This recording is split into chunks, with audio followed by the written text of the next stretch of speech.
Hello students, start करते हैं exercise 4.1। इसमें आपको डिटर्मिनेंट सॉल्व करना है। डिटर्मिनेंट्स आपको गिवन है 2+2 मैट्रिक्स के। तो सबसे पहले फर्स्ट पॉइंट देखते हैं। आपको 2+2 की मतलब डिटर्मिनेंट गिवन है, आपको इसकी वैल्यू निकालनी है। तो आप आए क्रॉस मल्टीप्लिकेशन मेथड हम इसको सोल्व करेंगे डिटर्मिनेंट को। तो कैसे करते हैं, a प्लस ओएटा b, ये इससे मल्टीप्लाई होगा तो a माइनस ओएटा b, ये दोनों एलिमेंट लिख दिए।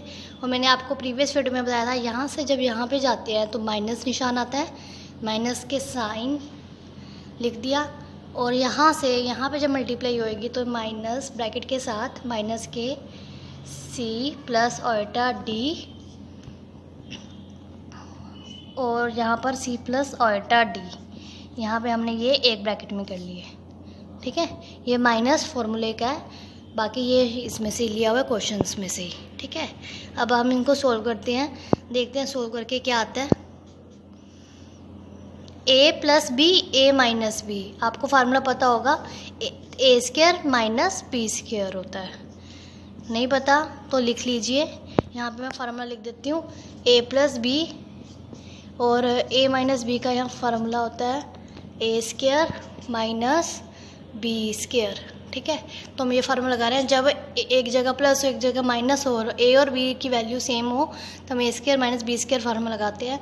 तो वही हम यहाँ पे फार्मूला लगा रहे हैं, a स्क्वायर माइनस ओएटा b का होल स्क्वायर माइनस, अब इसको सिंपल मल्टीप्लाई करवाते हैं तो क्या आएगा, माइनस c को जब इससे करवाओगे तो माइनस के c स्क्वायर, अब माइनस के c को ही इससे मल्टीप्लाई कराओ ओएटा d से तो क्या बनेगा, माइनस के c ओएटा d, अब प्लस ओएटा डी को सी से करवाओ प्लस के ओएटा डी सी, अब ओएटा डी को ओएटा डी से करवाओ प्लस के ओएटा इंटू ओएटा तो ओएटा स्क्वायर हो जाएंगे ना, D into D, D square बन गए।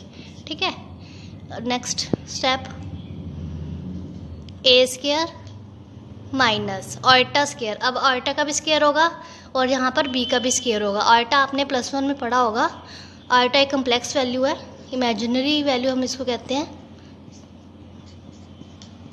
अब यहाँ पे इससे देखो आप सी ओएटा डी माइनस में है, सी ओएटा डी ही यहाँ पर प्लस में है, तो ये आपस में कैंसिल हो रहे हैं, तो मैंने यहाँ पर इसको कैंसिल कर दिया।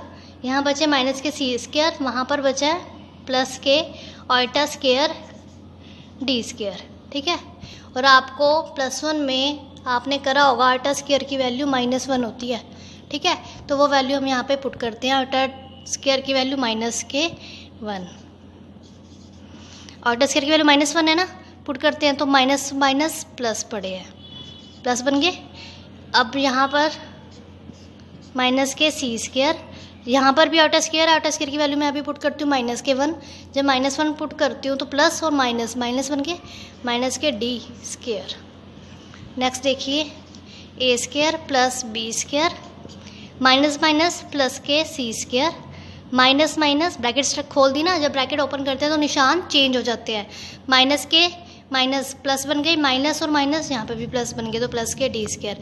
तो आपके पास ये आंसर आ चुका है, A square plus B square plus C square plus D square, ये आपकी वैल्यू आ चुकी है फर्स्ट पॉइंट की, यानी कि डिटर्मिनेंट आपका निकल चुका है। ये फर्स्ट पॉइंट का आंसर है।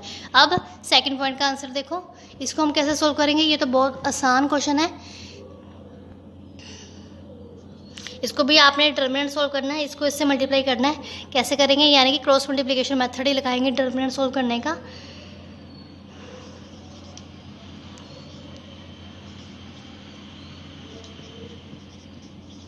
ये लिख दिया मैंने, साइन 10 कोस्ट 80 डिग्री, चाहे आप ये पहले लिखो वो पहले लिखो, जो मर्जी पहले लिख सकते हैं। फॉर्मूले का माइनस आता है, क्योंकि जब भी डिटर्मिनेंट सोल्व करते हैं सेकंड टर्म से जब हम मल्टीप्लाई करते हैं यहाँ माइनस आता है, बट यहाँ ऑलरेडी माइनस लगा हुआ है, तो माइनस माइनस यहाँ पर क्या हो जाएंगे, प्लस, फिर वही टर्म साइन 80 और कोस 10। ठीक है, अब यहाँ पर फार्मूला लगा लेते हैं, कोस ए यानी कि साइन ए कोस बी प्लस कोस ए साइन बी, ये फार्मूला होता है साइन ए प्लस बी का, यानी कि साइन 80 डिग्री प्लस 10 डिग्री, 80 और 10 90 डिग्री, साइन 90 आपने 10th क्लास में टेबल पढ़ा, ट्रिग्नोमेट्री टेबल पढ़ा है, साइन 90 की वैल्यू होती है 1, तो ये वैल्यू वहाँ से आई है। ये आपके सेकंड पॉइंट का आंसर आ चुका है, यानी कि डिटर्मिनेंट की वैल्यू आ चुकी है सॉल्व करके 1। तो आपके ये दोनों पॉइंट्स सॉल्व हो चुके हैं। अगर आपको मेरी ये वीडियो अच्छी लगे तो प्लीज़ इसे लाइक करें एंड मेरे चैनल को सब्सक्राइब करें। Thank you.